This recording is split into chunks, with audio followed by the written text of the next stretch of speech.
What's up everyone, and welcome to Dark Souls 2 Invasion Talk. So for the beginning of the video, I'm going to be showing off all of the builds that I pretty much have on the roster right now, and that I plan to use in not only this episode of Invasion Talk, but future editions as well. It also gives me an opportunity to sort of shoot the shit with you guys before the fights actually get started. Once that happens, I'm pretty much going to be talking about what's going on in the fight and trying to keep it strictly to what's going on, post-commentary style, of course. So for these builds that I'm showing right now, this is actually an alternate version of the first build that I just showed. I've made a couple alternate versions of some of my existing builds, thanks to the DLC, and obviously after the most recent patch, it's really helped me to branch out on my builds and really modify them in ways that I hadn't thought about beforehand.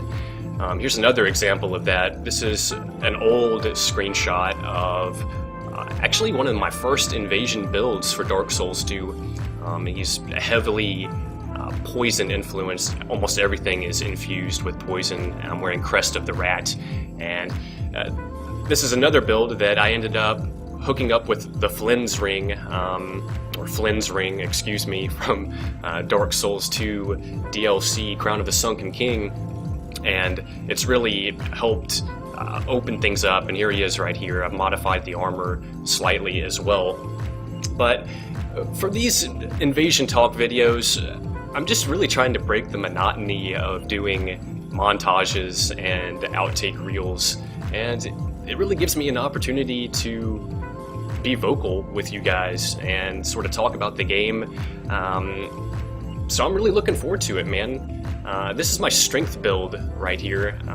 He's actually 170, whereas all my other builds are parked at 150. 150 I found quite early on was the range that I felt the most comfortable in. I thought that 150 pretty much offered me everything that I needed. But this particular build, I really wanted to use the Black Knight Great Axe along with the Crescent Axe. I thought it was a really awesome combination, and I really wanted that particular armor setup too, so it forced me to dump a lot of extra points into Vitality. This is one of my absolute favorite builds right now. Unfortunately, I don't use him for the fights that are to come, but that's one of my main builds, so you can definitely expect to see him in future episodes of Invasion Talk, and I've already done several montages demonstrating this build on my channel. So we have the first fight coming up in a few moments, so let's go ahead and get ready for that one. What we have here is a fight in the Blue Sentinel Arena, so this isn't necessarily an invasion, but I really wanted to include this fight because I thought it was an excellent scrap. We end up trading blows after he's chipped away at me for a little bit, but I was able to recover and retaliate with that damage, and now the tables are turned a little bit. Things are pretty much dead even at this point. I bumble around with that chime a lot when I play this character. I'm used to going power stance a lot, so when I have the chime out, I accidentally switch to two-hand chime. It's infuriating, but I try to get a big L1, L2 combo on him there. He's not having any of it, and I end up getting another trade with that guard break, retaliate again, and it's enough damage this time. That was a really close fight, man. GG. Instantly we go into another fight. I'm on a completely different build, and I felt that this was a good example of pretty good movement from both myself and my opponent. It's also a good demonstration of me getting pretty lucky here and pretty much coming out unscathed from 3 or 4 backstab attempts, which I thought he should have had me on. What you shouldn't do, and a problem that I honestly run into all the time, is pretty much what I'm doing right here. I'm throwing these L1 attacks out when he's way too close to me, and those are much better when you go from attack cancel L1 into L1. It just leaves you really exposed. As demonstrated again, he's just not able to punish me off those, and I'll tell you what, man, I just got really lucky right there, because And I thought I should have had that parry right there too. But anyway, those L1s, when they're used in such close proximity to your opponent, it's really easy for them to just roll behind you and backstab you, or roll behind you and hit you with a combo of some sort.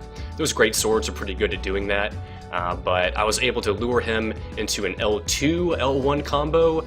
It afflicted the poison on him. He was in a lot of trouble at that point, but that was a really good scrap, man. GG.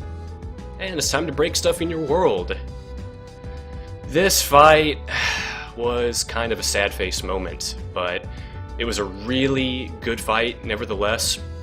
I rolled behind him immediately for the rolling attack with the Black Knight Great Axe, which I absolutely adore. I switched to the Crescent Axe early on too. That spin to win is deadly, man, I'll tell you what. I managed to hit him twice with that spin to win, and now he's in a little bit of trouble, and things are looking pretty good for me, right? Huh?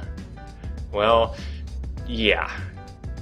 He throws out that backstab attempt. Instantly, I know what he's going for, so I start playing a little bit more cautiously. I pull out my spin to win once again, and he's just not really dying. He's not taking the damage that I expect, but he's scrappy as hell, dude. He's rolling around. He's causing me to throw out a lot of attacks. I know he's going for the backstab at this point, and I'm trying my best not to expose myself too much. Another spin to win. I thought that one was going to be enough to finish.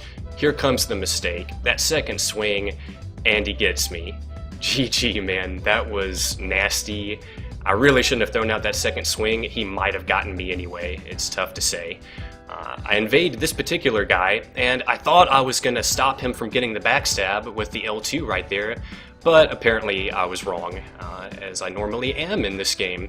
But I unleash a really nasty combo, 1910 damage. That might be the most melee damage I've ever been able to string together on any of my characters. I was really surprised at that, but I really love the curved weapons for picking people up mid-roll, and also picking people up as they try to roll away from you. It's really good for that, especially if they have low poise.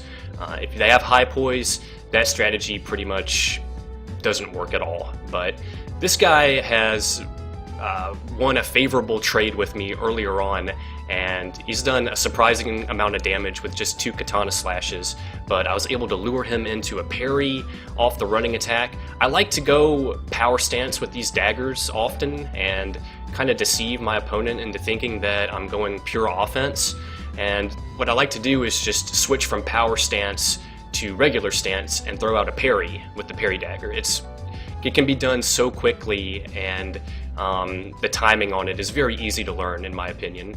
But I thought he was trying to turtle up and go for a big parry on me there, or a big rollback stab, so I ended up throwing out a guard break, and it was enough to win the invasion.